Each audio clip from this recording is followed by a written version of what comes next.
Thank you, Ricky, very much. So I know Maggie's looking forward to hearing a little bit. I think that, if there's one, if we just have a couple minutes, but maybe there's just one thought that anybody wants to share with Maggie about what they felt about the retreat. And as Ricky said, he is going to be putting up the YouTube videos very, very soon of the retreat. And there's a lots of information packed in there. A lot of exciting, good resources and a lot of really neat things. So anybody have a thought they want to share about the retreat other than we really missed her? I will. I'm always able to talk. And as I told everybody, it's trying to be real honest. I was not looking forward to the retreat. It was on a Sunday. It's my day off. But I was sure glad I was there because the presenters made it a very rich, and I could get a lot of things that I can actually directly apply into my classroom. And so to me, that is definitely a valuable occurrence. And to watch the videos would be almost as good, but I like to talk. And so I do better when I can ask questions. And again, that was possible. And that for me is a strength for me, that I can actually talk to the person and ask him those silly questions that I come up with. Perfect, Vic. Thank you so much. And it was, yeah, we are a chatty bunch, as Hal's going to find out. Anybody else? I really enjoyed playing with the Helio viewer, and I've been playing with it a lot more.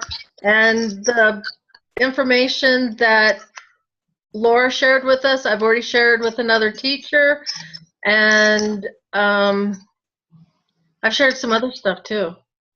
So it was very full of good information.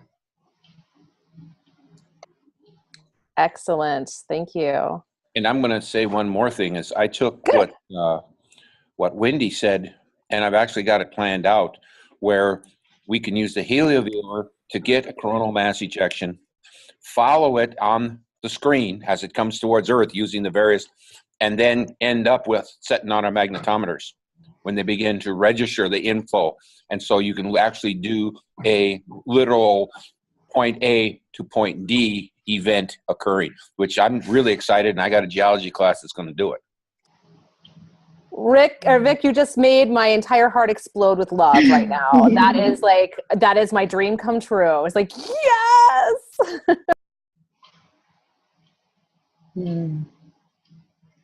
I agree that the information was incredible. It just seems really rich and challenging, and I look forward to finding a chance to use it. And for me, I have a hard time convincing other people to get involved in the curriculum and use it. And so just seeing other people, being in this community and seeing other people that use it and how you teach these kinds of things, it's just all of a sudden the opportunities are there. So. Fantastic, Tasha. I'm so glad to hear you say that. And that, that is the question I'd like to put out to our community to discuss maybe after the holidays is there were two things that I got from the retreat. And one of them was about using some of our longer connected members to do some mentoring with new members. But also I've run into that as well as when I share this program with my teachers. I thought maybe a couple of them would show up tonight. That they, even though they've been involved in other Helio education endeavors, that they've been honest, saying, well, this group must be all teachers that know everything about heliophysics, and and I'm going to feel really intimidated and all of this. And I was like, God, no, they're amazing, and it's all, they're very welcoming, and we're all on a spectrum of amount to know. So that would be a question I would like to ask some of you to think about: is how we can make it. I don't want to use the word more inviting, because I think this is an inviting group, and it is a very warm and open group. But how can what are some words that we can put around it that might make people want to come join us and not think about, well, golly, I don't know anything, so I don't belong there. Because Tasha, that was really great what you just said, and that makes me really happy to think that you're really excited about learning more and seeing how you can implement in the curriculum. We do have a resource I'm hoping we can focus on next month, and that is our Helio concept maps that many of the people in this group help put together about what you teach about what and when in heliophysics. And but anyways, those are some thoughts that what do you mean by application to a classroom, Vic? Now they're typing things in too. In the chat. Okay, it took me a while. Application of the classroom is, to me, what draws me in is how can I use what we get presented here, go directly. Be honest with you, I'm getting pretty old. My teaching is going to reach to the end. So if I'm going to use something, I got to use it today or it may never get used. And so when I begin to look at this and I'm beginning to appreciate more and more a list of what we're going to go over that day, so I can start saying, okay, now how can I put this in my classroom tomorrow? Because I'm not going to talk about what 3 years from now is going to be like. Because 3 years from now, I might not even be teaching. So I want something that's directly applicable now. And so that, to me, is what really draws me in. That says, hey, we're going to talk about a heliophysics viewer, and we can sit down and explain how we can use that in a class tomorrow.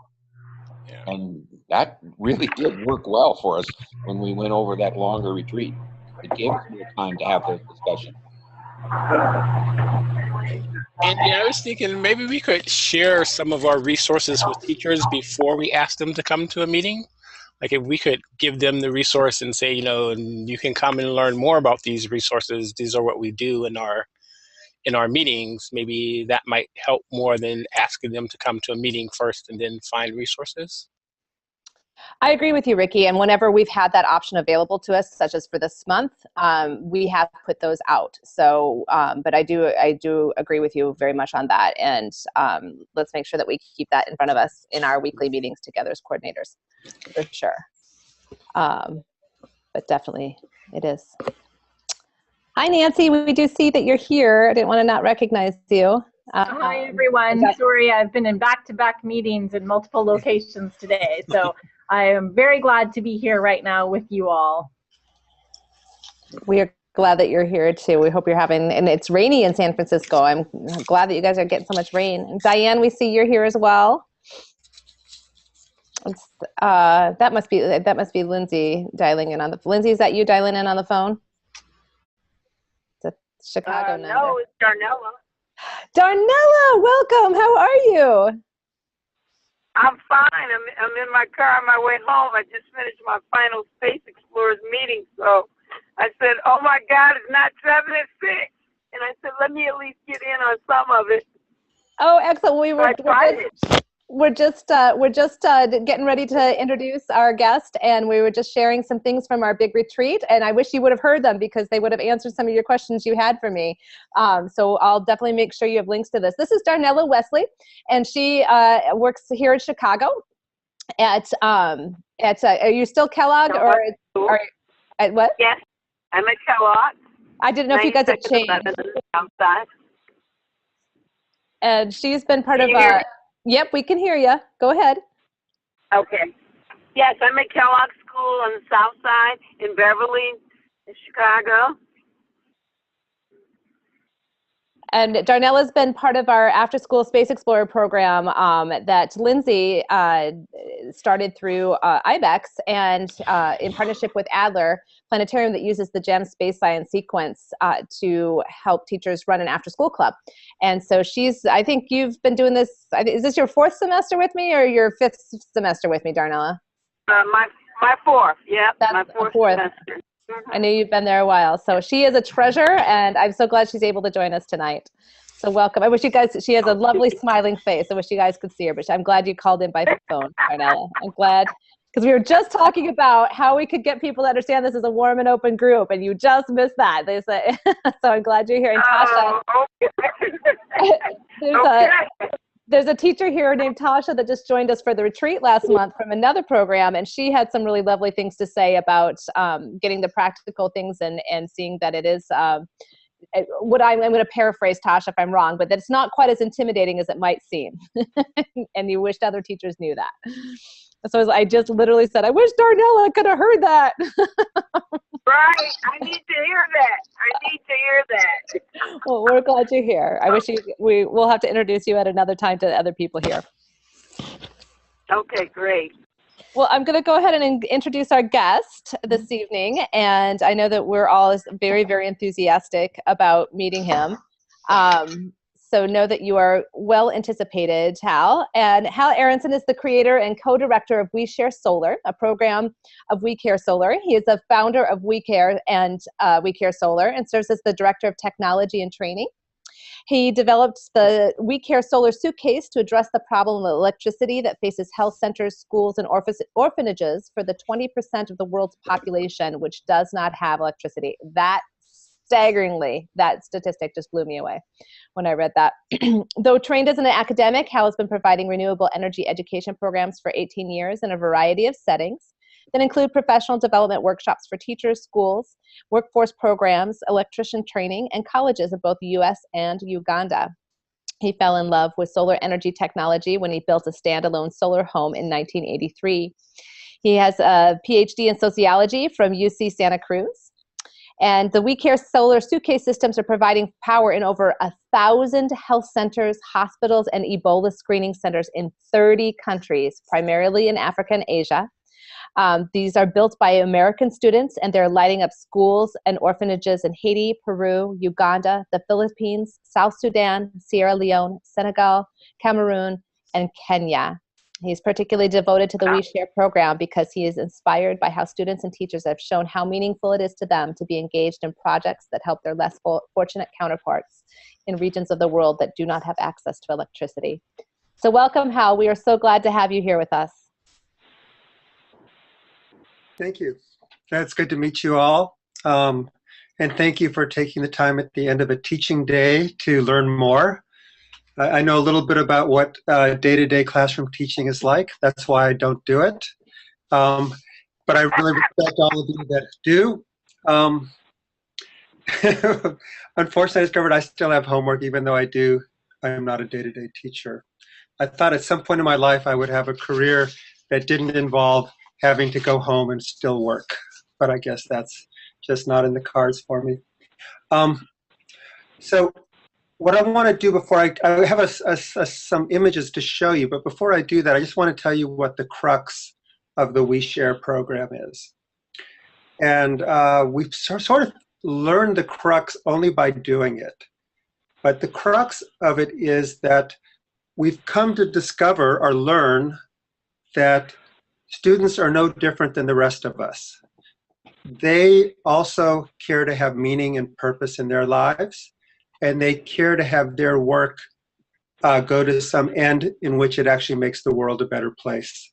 That's no news to you all because you're teachers.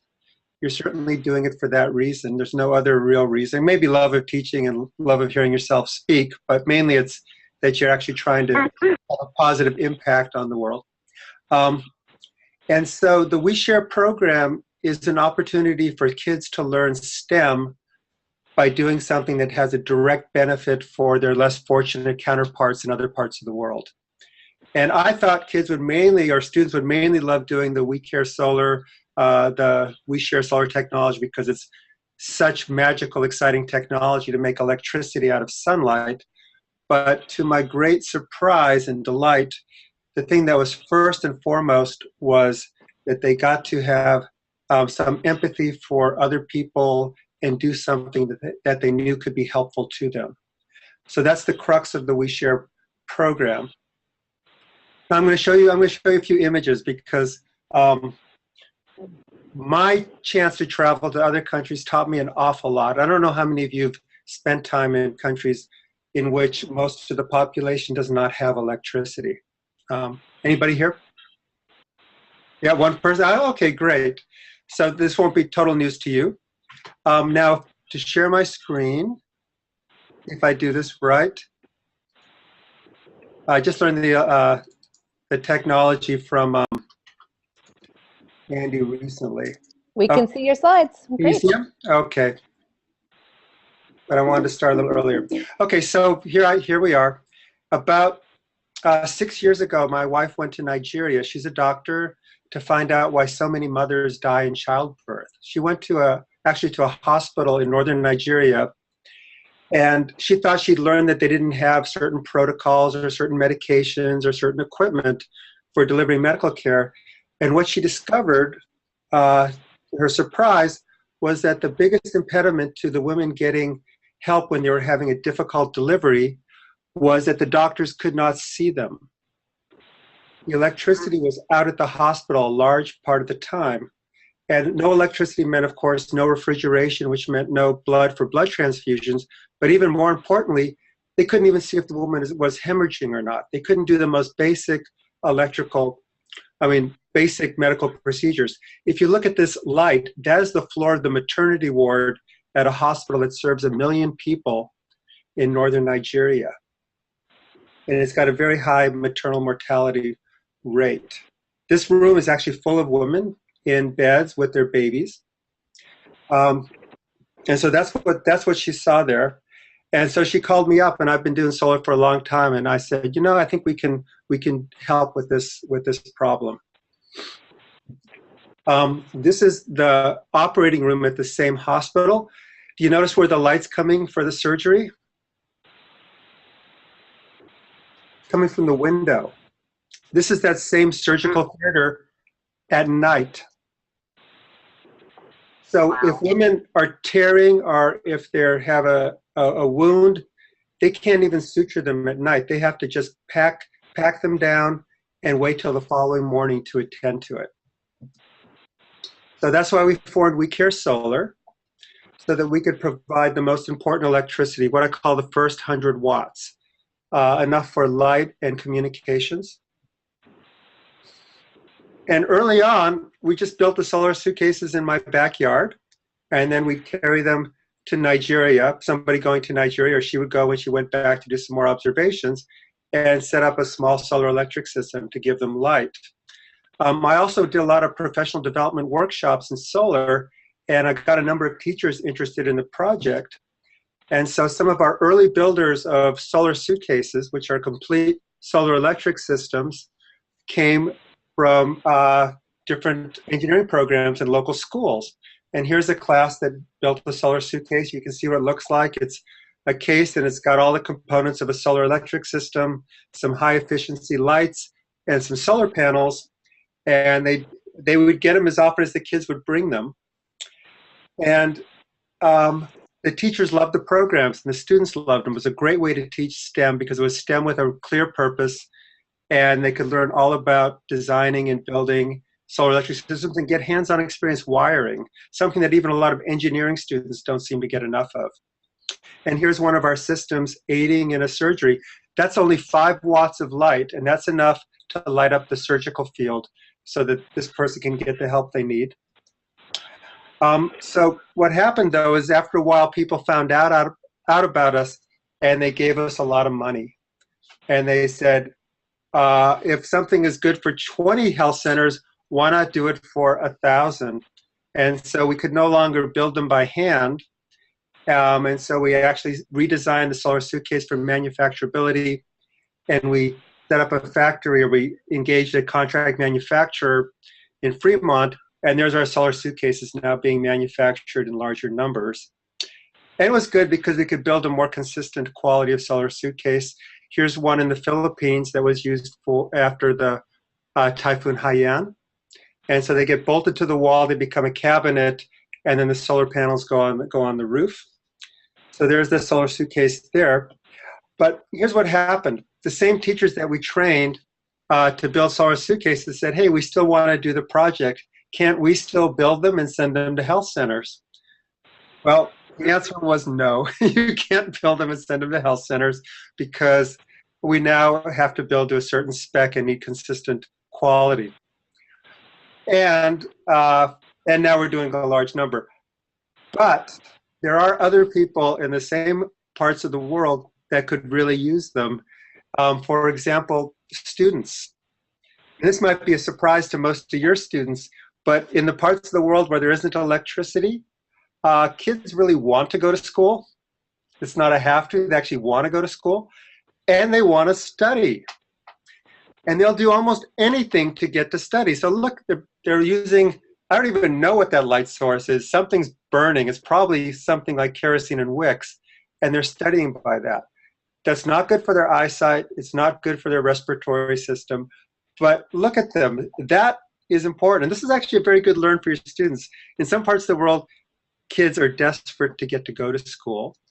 And in certain parts of the world, there are actually in the world, there's hundreds of millions of students who do not have electricity to study at night. Here's a typical study hall at a place where there might be a street light.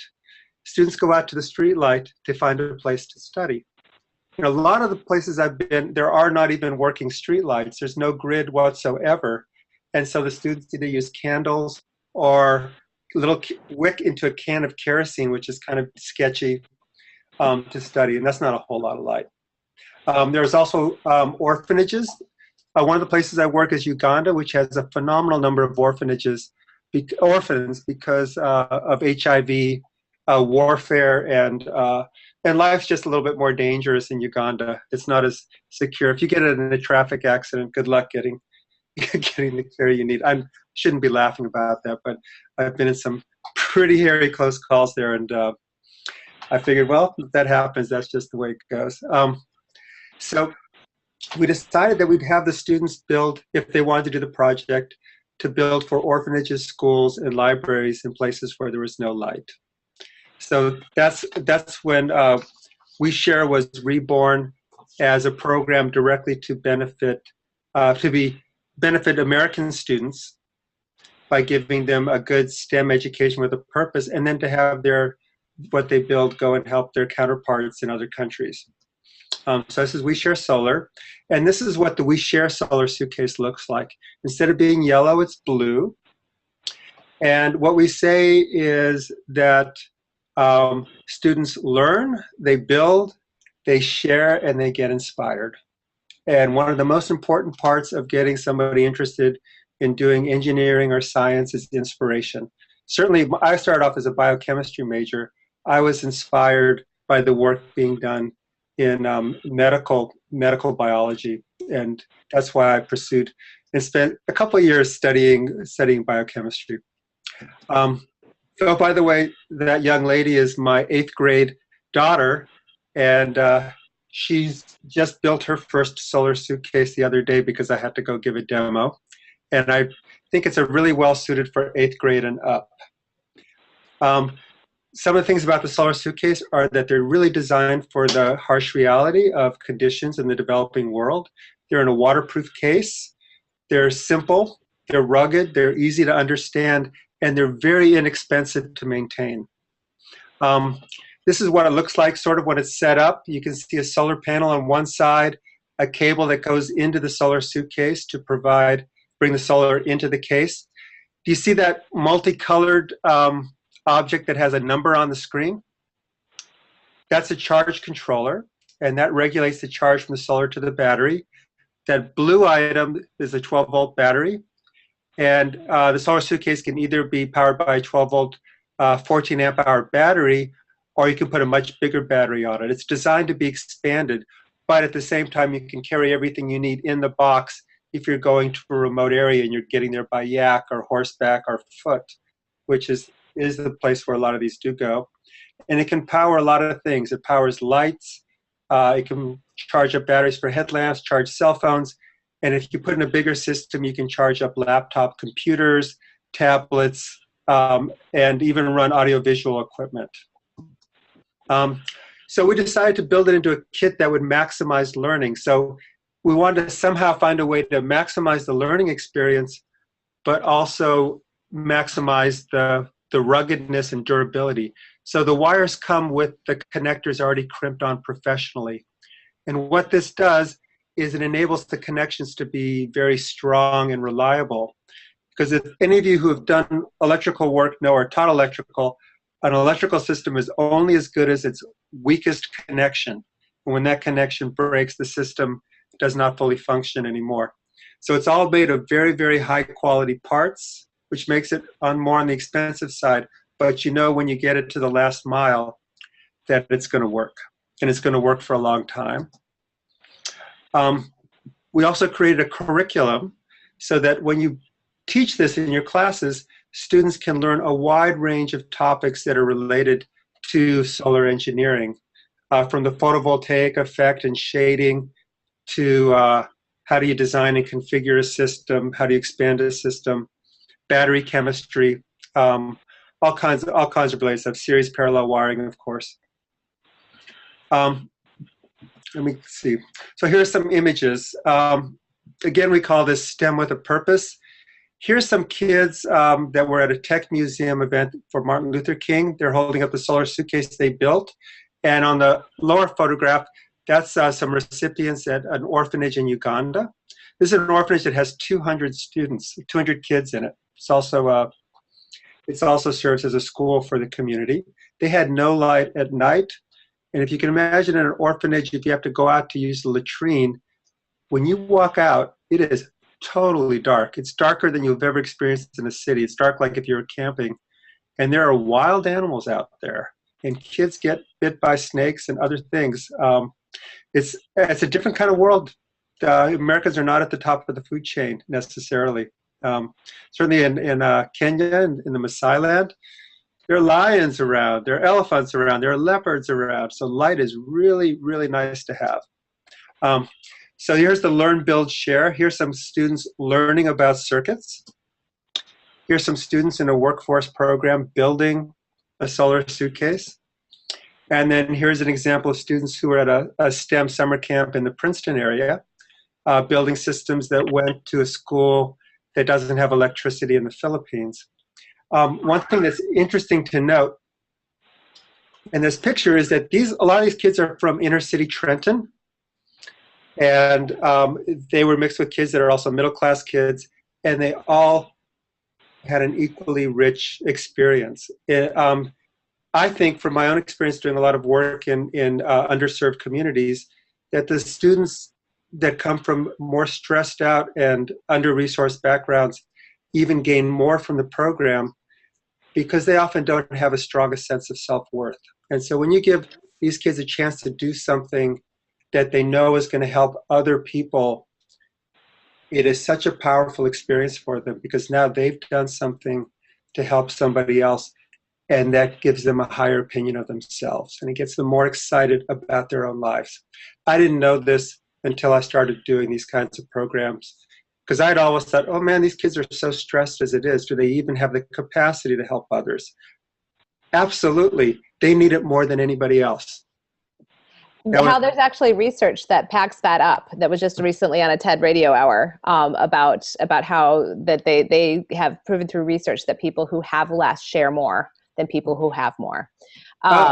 So it's really interesting. I'll send you the link later. But have you had anybody from Detroit help do any solar? Because we built a bunch of them, and we went to. I can send you some photographs later. We went to the high school that kids go to before prison, basically, and we built the early version. This was about 3 or 4 years ago, before I had it in a kit form, and it was amazing. There was like about 30 kids, and they were terrific. They loved the project. Every group completed their solar suitcases, and several of them then went on to take my solar for installing on homes training that I also did there.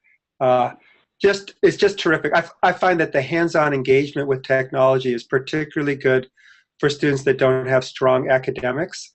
And I'm actually doing a program with the Lawrence Hall of Science this summer, in which we're going to start with 9th graders, the idea being, let's turn them on early in their high school career so that they have an enhanced motivation to learn the engineering, the math, the science, because they can understand what it's used for or what they can do with it. But yeah, Detroit was actually a very, very interesting place to do it. I'd actually like to go back and do some more of it there. And we teamed up with a program called E3 Labs, which used to bring students to Africa, actually, to give them another perspective on things. This is how we work. So We Share Solar does professional development workshops for teachers, and then the teachers get the kits and they do the solar suitcase programs in their classrooms. A lot of teachers integrate it into a much larger curriculum that could take, 6 weeks. Others just do it for an intense week or for an intense weekend. It kind of depends on what the teacher has the space for and how they want to use it. Some teachers, almost all teachers bring their own creativity to it. So some have used food to teach how a solar cell is built, because it has a couple of layers. you guys probably understand solar wafers and solar cell technology because you're doing stuff with NASA, which makes very big use of solar photovoltaics. And so there's this really great excitement about the way the different teachers bring their creativity. We give the bare bones curriculum, but teachers can develop it in ways that they think will work well with their students. Many of them think that if you involve food, the learning goes a little deeper. Anyway, we have partners with NGOs that are in the countries that we serve, and so they know the schools intimately, and they have the capacity to install the systems in the schools. And then we send the complete.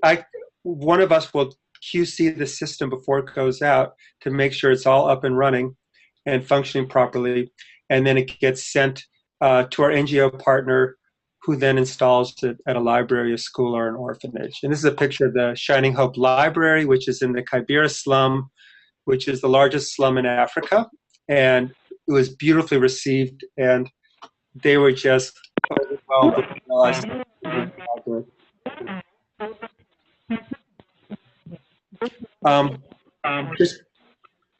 Just real quickly, this is our impact today. Is somebody asking a question? No, I think so. I don't. We just need to mute the phone. Yeah, Ricky, are you able to mute it on her stand? Oops. Oh, there's Gigi. Yeah. Gigi, are you there? I am, Hal. Oh, great. Okay, Gigi's the co-director of the program. She looks a little fuzzy, but she's the one that she actually. That last picture, that slide, it was actually, she went there with her family to help with this installation and bring the solar suitcase there. It was a special project. So in the last 18 months, we piloted this program to make sure that it was all the parts worked and that the concept was good. And so in the last 18 months, we've set up 33 educational programs, engaged about 900 American students, who assembled 156 systems, which are serving about 6,000 youth around the world. So we tried it out. We found out that they were really well received, and that our in-country partners were excellent, that everything just worked really well. Much better than some of the other programs I've been involved in the overseas. And here are some of the countries that we're in. The place where we have the most systems is Uganda and the Philippines, but we also have quite a few in Kenya. We have some in the Congo, Cameroon, Sierra Leone, Senegal, South Sudan, Peru, Haiti, just to name the main ones that they're in right now. Hal, there's a question from the chat. Are students able to follow where the suitcase goes and have a dialogue with them? Well, that's a great question, and the answer to the first one is yes. Especially if the students fund the suitcases or they're funded by somebody that's funding the school, then we give them a lot of say in where they actually go. For example, a number of the ones that went to the Philippines went there because some of the students in Princeton, they had Filipino classmates, and they raised the money and they built them, and they actually went to the Philippines. See that one corner photograph where they're crossing the water? Getting a solar suitcase to a rural school in the Philippines is an adventure in and of itself, just to show you. So you can see the advantage of having it in that waterproof suitcase form. It's wet in the Philippines a lot of the time. But yes, and they get to know who they're sending it to. Communication is very hard. As you know, they don't have electricity, and there is something less than a good mail service. But once they get a solar suitcase and they get cell phones charged, then the possibility of communication goes way up. And as internet, et cetera, expands in some of these areas and there's more connectivity, that will go up. But right now, there's not a whole lot of connection going from the places we serve back to us. And we get reports, but we don't really have face-to-face contact. But it is one of our wishes to do that. And I think it'll be more plausible, but these places just don't have much of they don't have much of what we call broadband out there just at this point, but they do have cell phones. So there could definitely be conversations. There's also in a lot of these places a time zone challenge. For example, the Philippines is 16 hours ahead. Africa, actually you guys are a little closer, maybe 12 hours ahead for you guys, and in Africa is maybe 6 hours ahead if you're in the East Coast. So that one could actually work. Any other questions thus far? Yeah, Tasha wanted to know about Western Hemisphere places such as Mexico. You know, we can see that there's a lot of focus on the Eastern Hemisphere. Yes, I was just in a meeting right now with Carlos Megan, who's started a relationship with a couple of schools in Peru, and so he's committed to developing a program there. And we have had a couple of solar suitcases installed built by high school students and carried to Peru by the International Internship Program at Princeton University, and they installed them in rural schools there in Peru. And we would like to do a lot more of that. And also Haiti is in the Western Hemisphere, and that's got a very large orphanage and school need for electricity. And we have Gigi worked with a number of teachers who actually took them to Haiti. Do you want to speak to that at all, Gigi?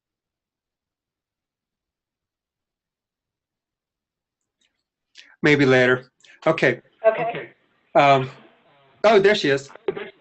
Hi, Hal, can you see me? I can't see you, but I can hear you. Oh, okay. Yeah, You look so like we you're in a do blizzard.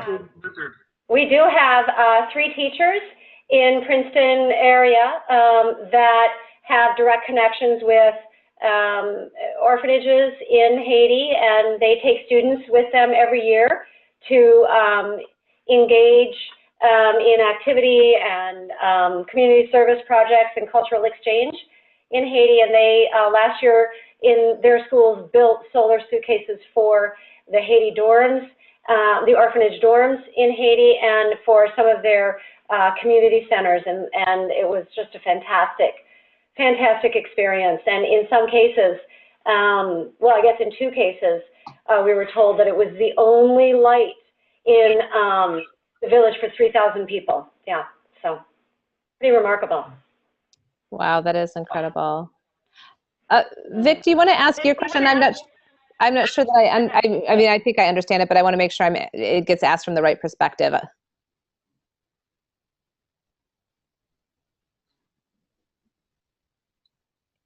Vic put in the chat box, you want to know about cost and then how much is involved in setting it up at the school. And I don't know, Vic, if you mean at your school or at this school on the other end. No, and I got 3 questions now. Stop. First of all, for example, let's say we have a school, I have a class that would like to set one up. What will it cost us? And then once you get one built, it goes off to the school. Does someone have to accompany this? I noticed in almost every case there's somebody with the suitcase, or can it travel incognito and arrive at a place and it's intuitive enough that they can set it up to use it? And then finally, I just was typing in this last one, how secure are they so that some big wheel in the community does not take it away and becomes their own private electrical generator system, and it's not being serviced to where it needs to be, knowing people as we know them? Those are all very good questions. So first of all, in the ideal world, you'd have maybe 4 students per kit, so they could all get a really good hands-on experience. The kit costs $750, and that's just for the most basic kit without a solar panel and without a battery. There's also a teacher kit, which comes with a battery and a solar panel, but they don't all need the solar and battery and panel for the students to explore solar electricity with them, so you could do that if you wanted to. We encourage teachers to keep one as a demo and to learn solar in the classroom, and then to have the others go out to do their work in the country of destination, if they so choose. When they're fully equipped with solar panel, with battery, with all the lights they need, cell phone charging, and hardware for mounting them at the school to bolt them to the wall and to bolt the panels to the roof, the all-in cost was about $1,200. That may seem like a lot or a little, I don't know. Usually it's not the school that pays for them. Usually it's like a local corporation or the utility company. Students raise money. We're going to try to raise some money to have a matching fund. We like it if the students participate in some of the fundraising, because it's good for them to learn that one of the ways you make things happen in the world is you got to get some resources. we're unabashed by the price because that's what it takes to do a real high quality piece of equipment. And this is a very high quality piece of equipment that's designed to last for a long time. There's too much equipment that's not a very good quality that goes to the developing world, and it doesn't leave a good experience. So this is high quality solar equipment that's going out there. So anyway, that's basically it. So we think it's about $5,000 to totally equip a class to have that experience of doing it.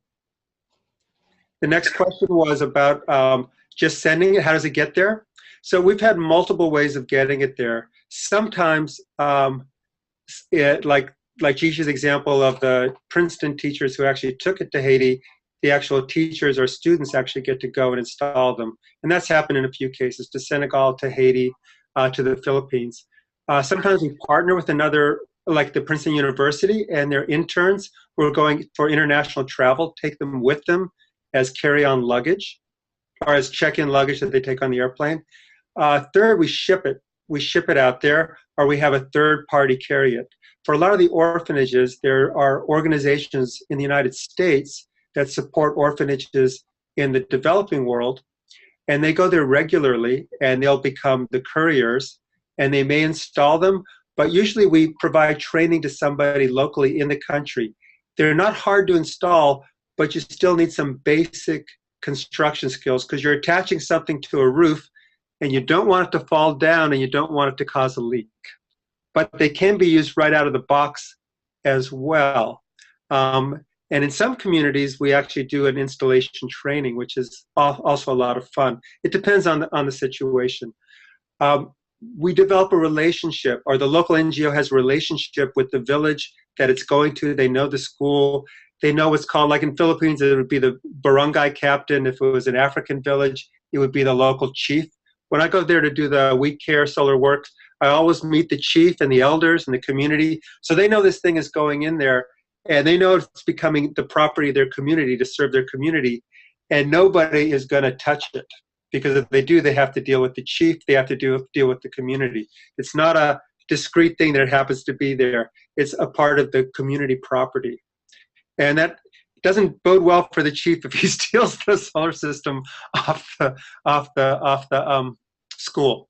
And they all know it because it's usually one of the only solar systems in town.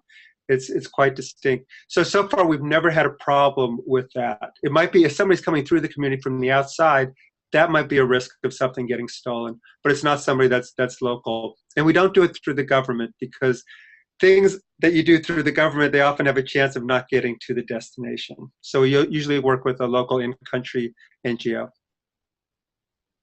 Did you have any follow-up question on that?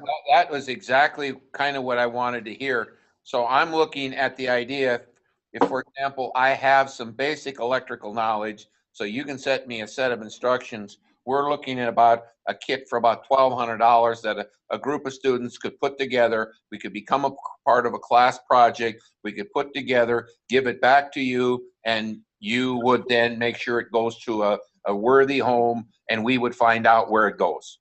Yes, and ideally you'd actually know where it's going before you even built it. So you get to know a bit about where it's going. So you can visualize who you're building it for. That's exactly right.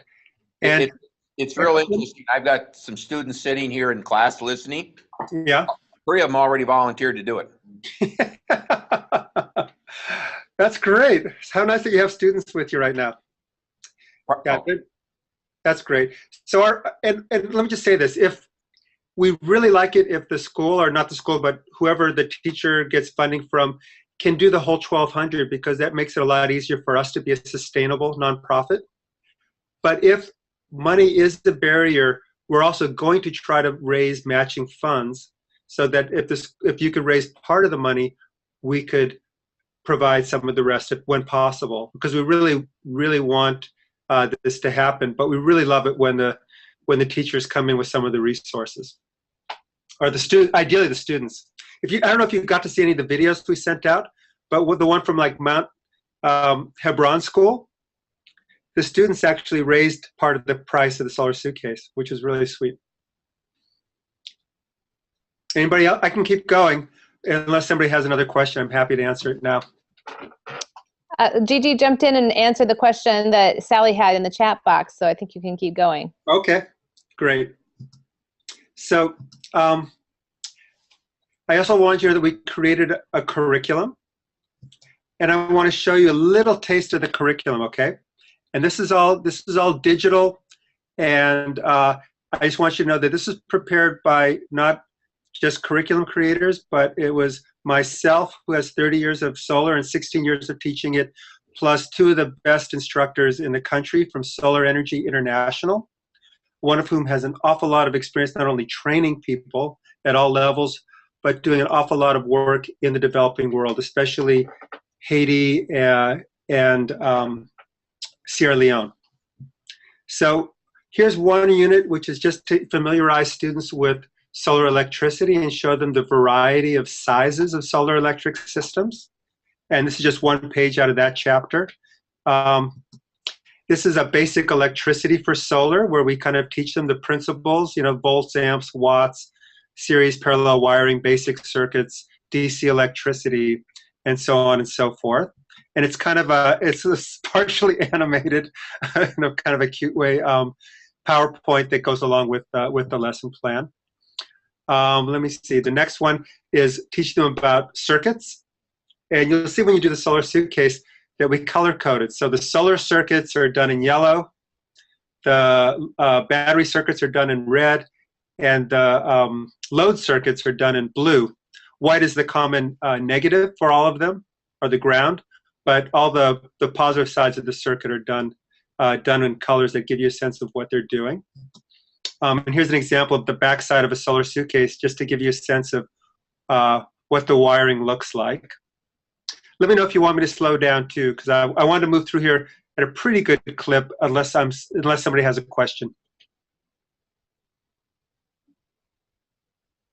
Okay, that was the requisite 5-second pause. I think you're good. Yeah, there's no questions in the chat box, Hal. Now, here's the thing that I really like about this project, and that is, this is different than what kids do or students do when they're learning computers. When a student is learning how to use a computer or a smartphone, the way they learn it is they try it out, and if it doesn't work, they try again and they try again.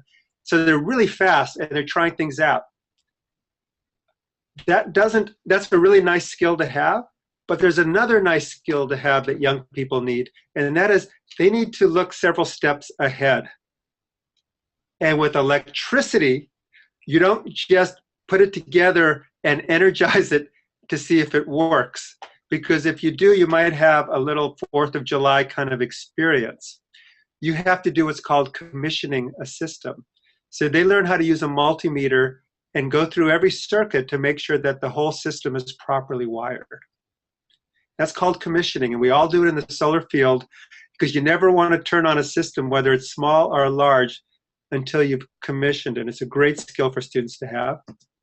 They learn a little bit about how you mount a system. Here's one of our systems mounted in Uganda. And they also learn how to design a system. So I think I mentioned this, it's an expandable system. Even though what comes in the box is a 40-watt system, the system can be expanded to be a 240-watt system, which can get more work done. What determines the size of a solar electric system? The loads, what you want to power. So the students learn what a solar designer has to know, and they can design for a particular library. If they know, for example, that they're going to build one for a library, and the primary function of the library is to light up a certain size space so a certain number of students can study, they can do a load analysis, and then they can build a battery that's the right size to store the electricity to keep the lights on for the length of time that the lights need to be on. And then they can size the solar panel to provide enough electricity, enough energy to fully recharge the battery on a daily basis. So there's some pretty good math opportunities there. And they also have to know a little bit about the solar resource in a particular area they're designing for. Some areas have rainy seasons. Some areas in the north latitudes have a lot of sun in the summer, but very little in the winter. Around the equator, they might get very even insolation. And so they need to put all that into their calculations to properly size the solar system and to size one that will actually function on a daily basis. I'll just show you a few slides from this kind of sizing curriculum. So here's looking at the loads, and they understand that they have to size the panel and the battery to power those loads, and we encourage efficient loads. And that can be a really good class or lesson in efficiency, is you can power, with the same size battery, you can power one incandescent light for an hour, or maybe 5 LEDs for 4 hours, right? For example, that's a very nice little lesson right there. And so anyway, you learn you figure out what your loads are and when they're going to be used. And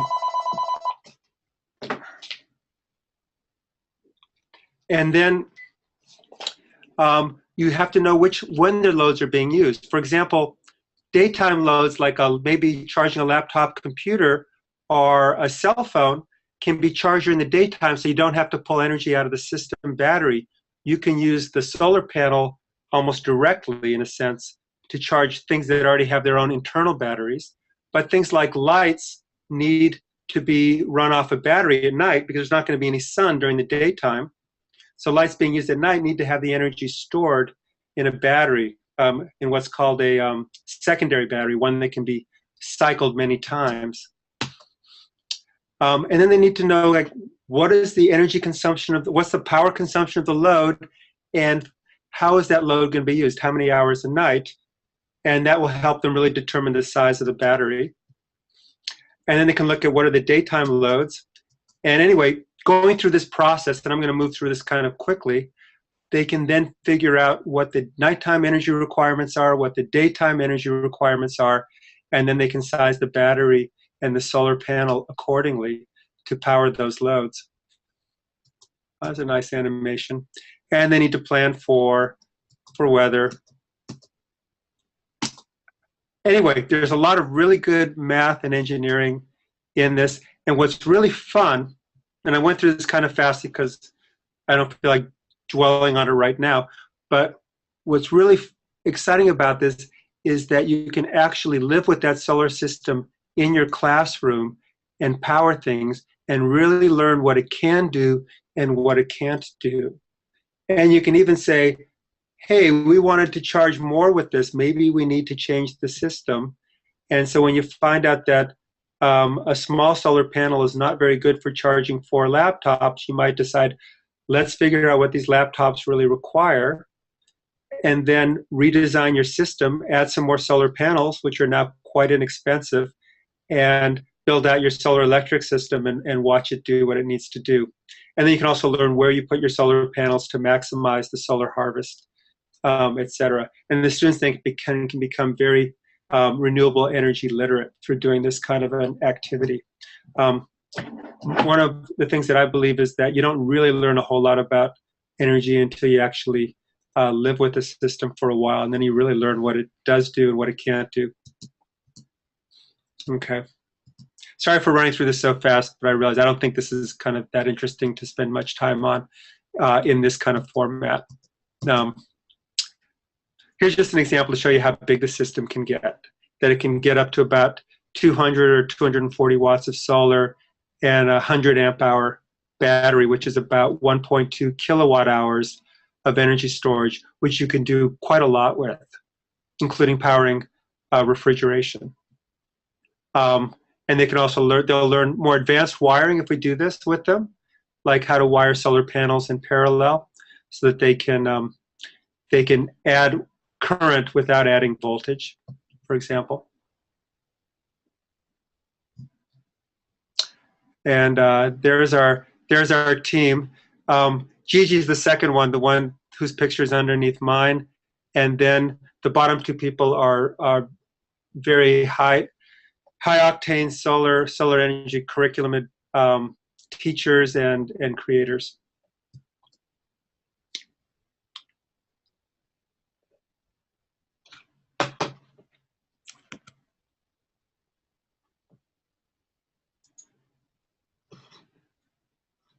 Let's see.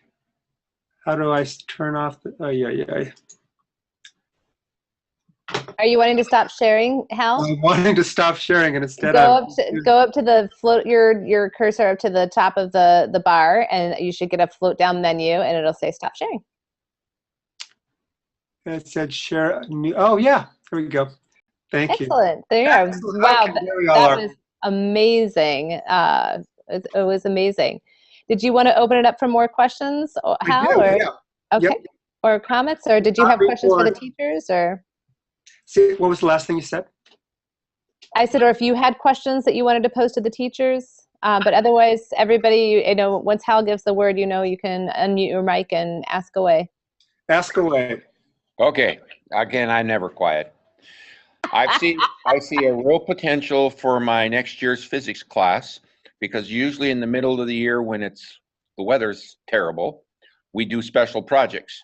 Mm-hmm. This seems to be a real natural walk-in on electricity and everything. So let's assume that money isn't going to be a problem. I can come up with $1,200. That's not going to break us, not in a fishing community like we're at. So I can come up with $1,200. What do I do? Who do I contact? What do I tell them? So that we can start this project next December. You contact Gigi. And if you didn't have electrical know-how, we'd want you to come to some kind of a professional development workshop or work with somebody in the community that does know electricity. If you do know electricity, by then, we have really good guides that will show you how to wire it and commission it. And we will provide those to you, and they're used for the students to assemble also. So you get in touch with us and you let us know you want to do this. Give us a little bit of a heads up, because we actually have to decide how many units we manufacture with about a 3-month lead. And we're going to actually create some additional videos to also assist the teachers. Okay, now, for example, I can wire a house. Do I have enough electrical knowledge? That's great. That's great. Actually, that's very useful, because the switches that we use for lighting and the light cords stuff are based on standard residential house wiring technique. But you'll be all 12-volt DC. So you do and I'm assuming you understand DC electricity as well.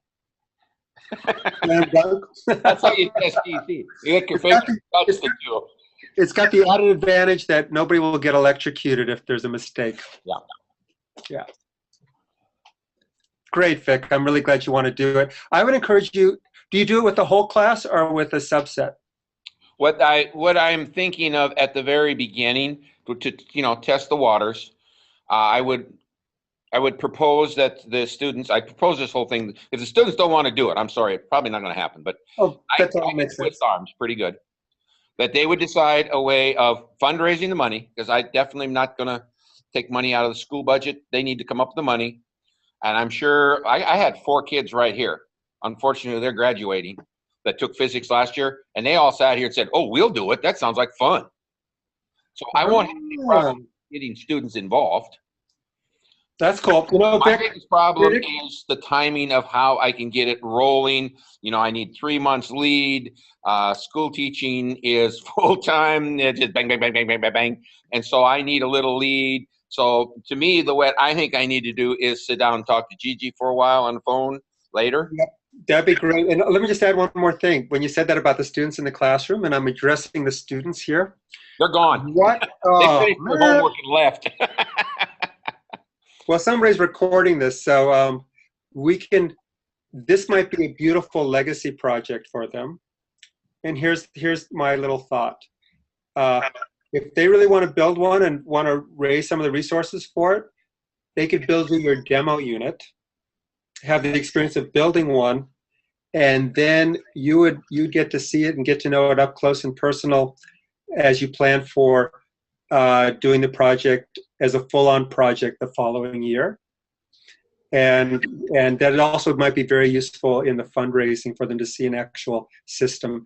They get very excited when they actually get their hands on the technology. How would I get a hold of a demo model?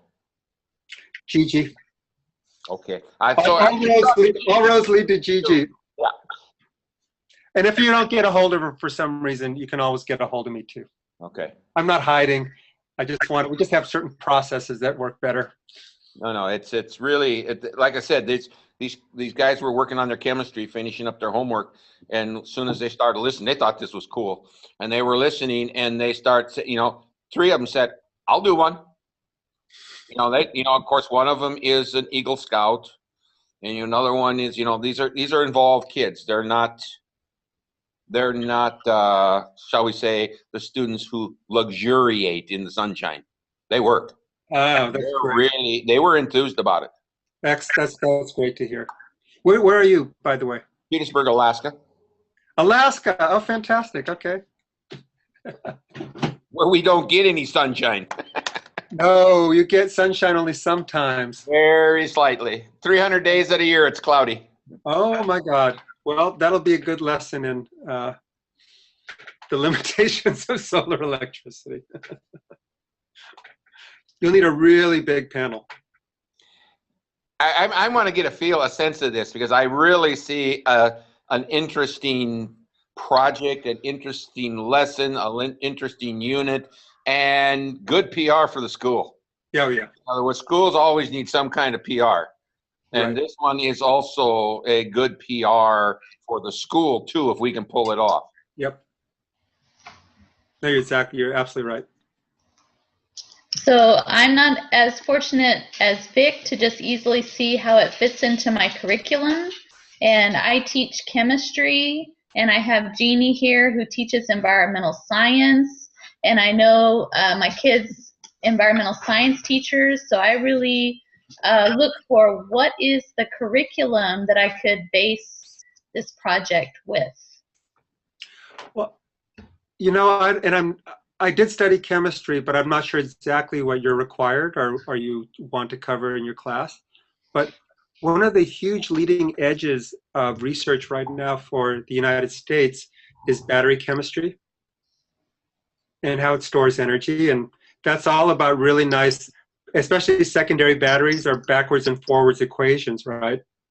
Mm-hmm. Lead to lead what is it? H2O plus sulfuric acid plus lead then releases the energy and it becomes lead sulfate and something else. I forget right now. There's lead acid battery chemistry. There's lithium ferrous phosphate chemistry. There's the chemistry of a solar cell. Mm-hmm. And I'm not sure, you covered the electrical properties when you studied chemistry? So it's basically the way a solar works is that you have purified silicon that they then dope with boron and phosphorus. And the reason it has great electrical properties is because phosphorus has extra electrons in its outer orbital shell, and boron is hungry for electrons. And so that creates the voltage differential and the electromagnetic field that enables a solar cell to work. I think that's kind of right up the line of chemistry, for example, right? So I guess in general chemistry, we get into voltage maybe at the end of the year, like it's the last chapters, right? So then I'm wondering how to convince, I guess in the simpler things that we deal with, how can I convince my team that this would be something that would really emphasize our basic curriculum concepts? Sure. I'm just thinking out loud, and maybe some other people can give some ideas as well on this. But those are a couple examples that just immediately came to mind on chemistry. And I saw your curriculum developer has environmental science background. Is it true? Like I saw the list and I saw, environmental science. Does she create curriculum that would go with an environmental science class, or is that? No, we haven't really created stuff specifically for environmental science. I've created a lot of solar curriculum for environmental science because it's so important to environmental sciences. And we found that is it AP environmental science? Yes. Yeah. Usually after they take their AP test in the spring, they're worthless for anything academic after that. And that's when a hands-on project is particularly a good time to bring out. But I think that anything renewable energy is really relevant to an environmental science class. Right. what we're doing, for example, what we're doing with this project is we're displacing kerosene and fire, and which is also a health issue, but it's also a climate change issue, and we're displacing generators. So these are all offsetting carbon in the atmosphere.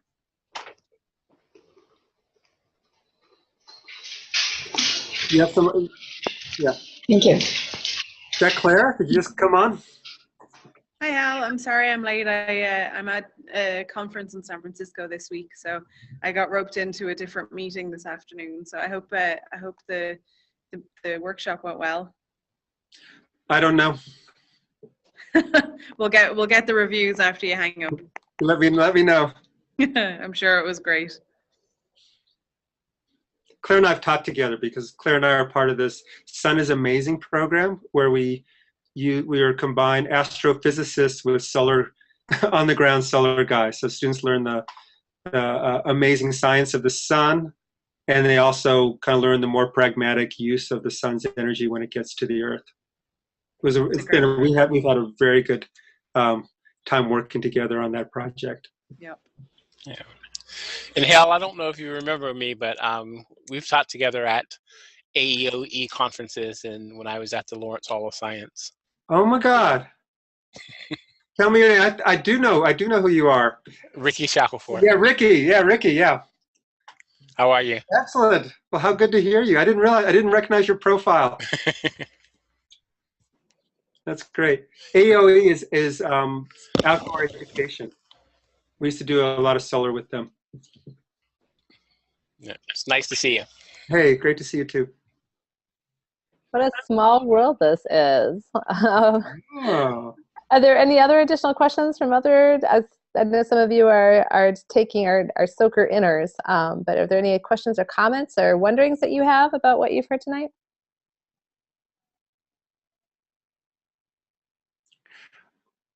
Well, let us know if you want to look at the curriculum and see if it's interesting to you. And then Gigi will find a way, I think probably using Dropbox.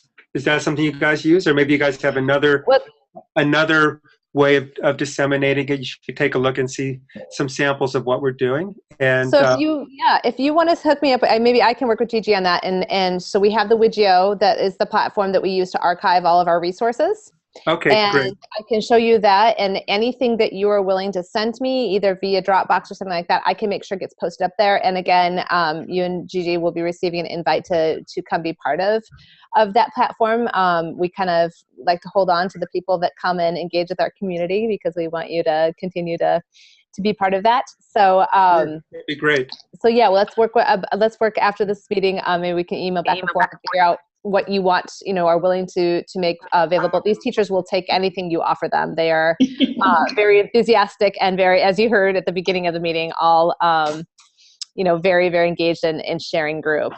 So we can definitely talk about how we can get that cooked up. I see your comment in the chat box, Gigi, that you also have a hard copy. We're just about 5 minutes out before the end of our meeting. I want to make sure that everybody got a chance to say something that wanted to before we close. Gigi is telling us that they do have, I think I already said that they have a hard copy that is available as well for those of us who don't want it electronically. So we will definitely be in touch and make sure that you guys have a connection to this group. Because I think they're kind of interested, and I'm sure that once the others look at the archive video, they will also be very, very interested in what we're doing. Yeah, I recommend that you do take a look. I'm not trying to sell you a program. If you're really interested, we'd love to work with you. If you just want to know that such things are happening, that's great too. It's just to inform you about it.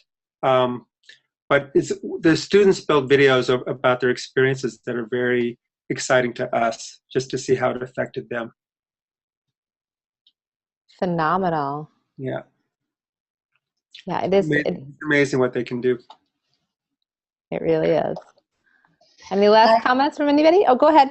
I had asked about Mexico because my church actually goes down to build houses there in the summertime. And so I'm wondering if they have that kind of connection in the communities. Could we also include something like this? It's really not designed for residential, but certainly if they have a community center or a school and they want to go down, and as part of that program, if they have a relationship with the community, that could be a very exciting option to do that. That said, I would really hope that when they do design these houses, that they're designing it so that they can do solar electricity for the houses. There's some really nice, much lower cost systems that are designed for kind of residential use. They're more like consumer grade. Our stuff is institutional grade. It's meant for much harder service. So you can get probably for several $100s something that can light people's houses, a small amount of their houses, and also charge your cell phones. Where do I find that? Do I talk to Gigi? Gigi's a great source. You can send me an email too. I can link you to a couple of very good companies that do that kind of work. Okay. But they're dedicated toward bringing a modest amount of electricity so that people can get away from kerosene and candles. And it's cheaper. It's a lot cheaper than kerosene. Kerosene, will cost you several dollars, $5 a month. So you can pay for these systems over a year or two. Diane says in the chat box that she will definitely be sharing this information with her lunch bunch and physics group. So, yeah, the word will be spreading. Very good. Well, thank you. Got one more question before you leave. Okay, Vic. What is your, I don't want to say philosophy, but how do you approach working with, for example, some various church groups? We are secular and inclusive. So we do a lot of work with church groups because church groups are a major way to help orphans in other countries. And if I've got a former student in South Africa right now who's been there for about 5 years and he's living there now, and he's in the process of building schools. Yeah. Would be something that we could think about contacting, and I wouldn't contact him, but could be a source. Is this how you find sources? We find them in a number of ways, but that's exactly right. If you know somebody that's building schools, that's fantastic. Now, especially if they're building schools in areas that don't have electricity, don't have a grid, we want to primarily serve places that don't have another good source of electricity, reliable source of electricity. Their best building materials are cinder blocks. Most of it's mud and sticks. Yeah. Isn't it beautiful how people can build with just the material that's around them? I love that. Yeah. Well, then they're our kind of customer. We'd be happy to connect with that person. And kudos to you for having students that are doing good work in the world.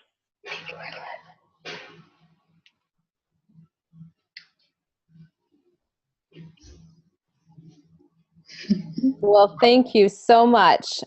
This has been extremely informative, Hal, and definitely, as you see, you've got people excited and the juice is flowing for sure. And I hope, Gigi, I'll just say, let's make sure that we connect so that we can connect you and Hal and to the community and the community with you, and make sure that everybody has access to the information that they're wanting and needing. This is a really amazing endeavor. I love things that, for me, they need to have that, why should we care, piece to the learning. And this definitely not only teaches it and connects all the sciences together. I always think that is amazing when you can do that. But it gives a practical use that goes outside the classroom. It doesn't just stay within the classroom. It really gives an opportunity to show, how important this information is and how useful it can be to all people. So, thank you so much for sharing this with us tonight. You're very welcome. It was very good to spend time with all of you, and I hope you enjoy your well-earned holiday. Come back to the new year feeling refreshed and excited. Absolutely. I couldn't have said it better myself. This is, you should all enjoy your holidays. I'm hoping this is your last week for most of you until after the holidays, and can rest and rejuvenate. And hopefully, we have not had much sun here, so I hope you guys are more sunny than we are. I hope there's sunny holidays for all of us. I know that many people have to go, but if there's anything anybody would like to share real quick before we leave and depart, then please do so. Otherwise, if you need to exit the meeting, happy holidays, and we will see you. Our next meeting is January 20th is our next meeting. Same bat time, same bat channel. But we will be setting out an agenda for you, and it'll be definitely a reflective and looking forward to the rest of our year type of meetings. So, Andy? Yeah. Happy holidays, everyone. Happy holidays. Thank you very much. Product, when we're done, we can go away fired up and say, hey, I can do something in my class tomorrow. And Excellent. Definitely open some more doors. So Wonderful. Nice Christmas, and well, yes, happy everything to everyone, and you too as well, Vic. Happy holidays, Claire. I hope you get some rest soon. 4 more days of the meeting. Diane, it's nice to see your face. So glad to see you. Neat maps behind you.